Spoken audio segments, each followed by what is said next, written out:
Hello everyone, কেমন আছো তোমরা সবাই? আমি ভালো আছি। আজকে রবিবার, আর রবিবারে সকাল থেকেই ব্লগটি শুরু করছি। আজ যেহেতু রবিবার আর রবিবারে বরের অফিস ছুটি, তাই একটু দেরিতেই ঘুম থেকে উঠেছি। প্রথমেই নিজে একটু ফ্রেশ হয়ে নিয়েছি, ফ্রেশ হয়ে রান্নাঘরে চলে এসেছি। বাসি রান্নাঘরটা একটু ক্লিন করে নিয়ে মেয়েকে দিয়ে দিলাম খই আর দুধ। মেয়ে একটু যেহেতু বেলায় ঘুম থেকে উঠেছে, তাই আর ভারী খাবার কিছু দিলাম না। আর আমাদের সকালে জলখাবারে বানিয়েছিলাম মুড়ি আলু ভাজা। তারপর বরকে মুড়ি খেতে দিয়ে দিয়েছি আর নিজেও মুড়ি খাচ্ছিলাম। আর মুড়ি খেতে খেতে জালনা দিয়ে দেখছিলাম কাঠবিড়ালিটাকে।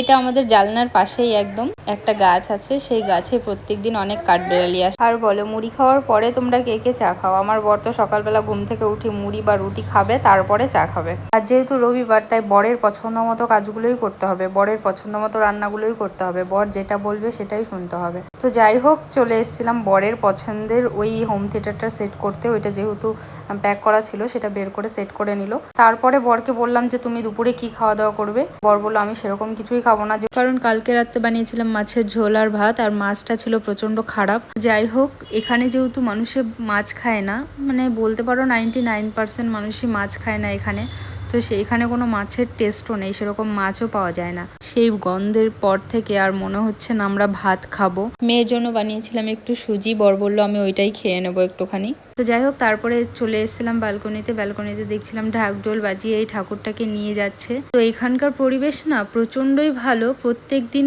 কোনো না কোনো পুজো আর্চা লেগেই থাকে। আর এইটা দেখে মেয়ে ব্যালকনি থেকে বেশ এনজয় করে, আমাদেরও বেশ ভালোই লাগে এটা। খাওয়া দাওয়া সেরে রেডি হয়ে একটু বেরিয়ে পড়েছিলাম। সামনেই যেহেতু মেয়ের জন্মদিন 5th অগস্ট, তাই মেয়ের জন্য একটু কেনাকাটা করতে বেরিয়ে পড়েছি।